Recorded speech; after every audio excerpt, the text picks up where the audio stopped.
여러분, 외국인들이 한국 역사 공부를 하다 보면 놀라서 이런 말을 할 때가 있다고 합니다. 한국은 이렇게 작은 나라인데 어떻게 아직까지 살아남아 있지? 세계 역사 속에는 한때는 엄청 강했지만 지금은 사라진 나라들이 엄청나게 많은데요. 신기하게도 우리나라는 수많은 침략과 위기가 있었음에도 계속 살아남아 왔습니다.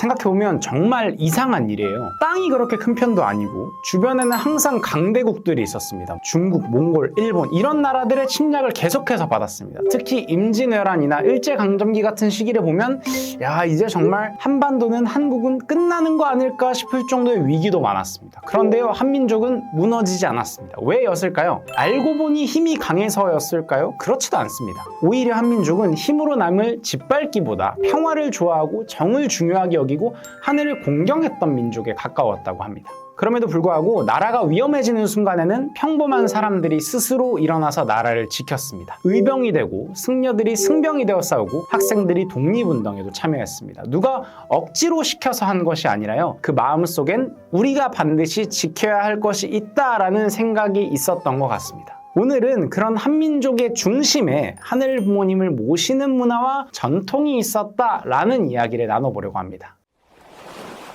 예로부터 한민족은 하늘을 공경하고 하늘 앞에 바르게 살아가려는 마음을 중요하게 여겼습니다. 그래서 단순히 그냥 잘 먹고 잘 사는 것보다 정의나 양심, 또 공동체를 위한 희생 이런 것들을 더 중요하게 여기는 문화가 이어져 왔습니다. 그리고 그런 정신이 나라가 어려울 때마다 이 한민족을 다시 일으켜 세우는 힘이 되었습니다. 그래서 하늘 부모님을 모시는 민족으로서 이 한민족이 어떤 정신과 전통을 이어나왔는지 함께 살펴보려고 하는데요. 한민족을 대표하는 별명 혹시 알고 계신가요? 그 중에 하나는 바로 백이민족입니다. 흰옷을 즐겨 입는다라는 뜻인데요. 사실 흰옷은 관리하기가 정말 어렵잖아요. 조금만 더러워져도 티가 나고 금방 때가 탑니다. 그런데 우리 조상님들이 오랫동안 흰옷을 즐겨 입은 이유가 있습니다. 단순한 유행 때문이 아니라요. 예로부터 우리 한민족은 하늘에 제사를 드리면서 하늘을 공경하는 제천 문화라는 걸 가지고 있었고, 태양과 또 빛과 가까운 흰색을 순수와 정결의 상징으로 여기곤 했습니다. 즉, 하늘 부모님 앞에 깨끗하고 바른 마음으로 서고자 하는 마음이 우리 민족 속에 있었고, 그것이 흰색 옷으로 드러난 것이죠. 이렇게 한민족은 화려함, 욕심보다도 순수함과 절제를 중요하게 여겼습니다. 또 남을 함부로 침략하거나 지배하지 않고 평화를 소중히 여기는 그런 민족성 또한 이어져 왔습니다. 일제감정기에는요, 일본이 이런 백이 문화를 없애려고 했습니다. 흰 옷을 입으면 불이익을 주고요, 관공서에 출입하는 걸 제한하기도 했습니다. 이 백이 문화 속에 한민족의 정체성과 정신이 담겨 있었기 때문이죠. 하지만 우리 민족은 오히려 더 흰 옷을 입으면서 이 민족의 정신을 지키고자 노력했습니다. 이 백이 민족이라는 말 속에는 단순한 옷의 문화가 아니라 한민족의 정신과 가치관이 담겨 있던 것입니다. 시대가 달라져도 우리에게는 지켜야 할 정체성이라는 게 있습니다. 우리는 세상의 분위기에 휩쓸리는 사람이 아니라 하늘 부모님 앞에 순수함과 바른 기준을 지키는 사람들이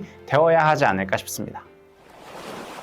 말씀드렸죠. 우리 한민족은 평화를 사랑하는 민족이었는데요. 그럼에도 불구하고 나라가 위험할 때는 또 놀라운 힘을 보여주기도 했습니다. 고구려의 을지문덕 장군은 수나라의 대군을 상대로 살수대첩에서 큰 승리를 거두었는데요. 단순히 그냥 전쟁을 잘한 장군 이런 게 아니라 하늘을 의지하면서 나라를 지키고자 했던 사람이었습니다. 광개토대왕은요, 외적의 침입을 막고 고구려의 전성기를 이끌면서 민족의 자주성과 강대함을 지켜낸 인물입니다. 고려시대 강감찬 장군도 거란의 침략 속에서 나라를 지켜냈고, 몽골의 침략 속에서는 8만 대장경을 만들면서 하늘의 보호와 나라의 회복을 간절하게 기도했습니다. 또 조선시대에는 우리가 잘 아는 이순신 장군도 있습니다. 이순신 장군은 임진왜란 당시 단 12척의 배로 수백 척의 왜군과 맞서 싸워서 조선을 지켜낸 영웅입니다. 그는 전투를 앞둘 때마다 하늘에 기도를 드렸다고 합니다. 그런 그의 기도에 응답하듯이 꿈에 신인이 나타나서 병법, 싸우는 방법을 알려주고 결국 이순신 장군은 탁월한 전략과 용맹함으로 여러 해전에서 승리를 거두었다고 합니다. 특히 명량해전에서의 대승은 그의 뛰어난 지휘력 그리고 하늘 부모님의 가호를 보여준 순간이었죠. 이 임진왜란 때 나라를 지킨 인물들은 그냥 정규 군인들만이 아니었습니다. 승려들이 직접 전쟁에 참여한 승병, 또 평범한 백성들이 자발적으로 일어난 의병들도 있었습니다. 서산대사와 사명대사는요, 이 승병들을 모아서 나라를 지켰고 곽재우 같은 의병장들도 스스로 일어나서 일본군과 맞서 싸웠습니다. 중요한 것은요,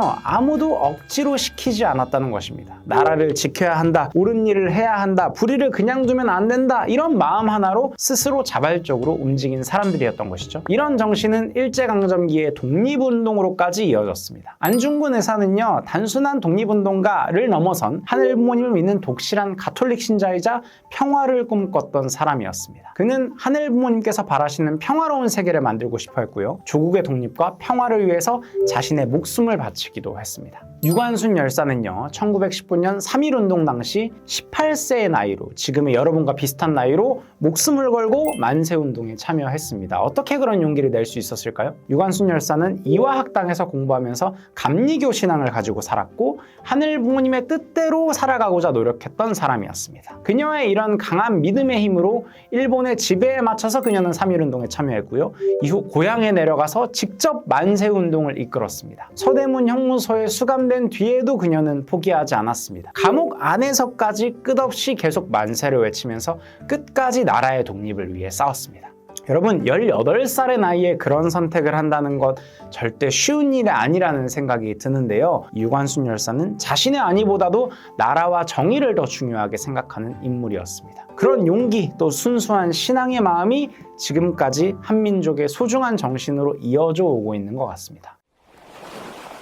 그렇다면 오늘을 살아가고 있는 우리는 어떤 모습이어야 할까요? 한민족이 역사 속에서 지켜왔던 믿음, 정의, 희생, 사랑의 정신이 이제는 우리에게까지 이어지고 있습니다. 우리가 학교에서, 가정에서, 교회에서 하늘 부모님을 중심한 삶을 살아갈 때 그 전통은 계속해서 이어질 것입니다. 한민족은 단순히 그냥 오래된 민족이 아니라 끝까지 하늘을 붙들었던 민족입니다. 그렇기 때문에 수많은 위기 속에서도 완전히 무너지지 않았습니다. 그리고 이제 그 믿음과 전통이 우리에게 이어지고 있는 것이죠. 우리는 세상의 흐름에 쉽게 휩쓸리는 사람이 아니라 순수함과 믿음을 지키면서 하늘의 기준을 붙들며 살아갈 수 있는 사람이 되었으면 좋겠습니다. 그런 우리들 한 사람 한 사람들이 모일 때 하늘의 문화와 전통은 계속 이어질 것이니까요. 우리 모두가 하늘 부모님께서 기뻐하시는 성화학생들로 성장하기를 바라면서 마치겠습니다. 안녕!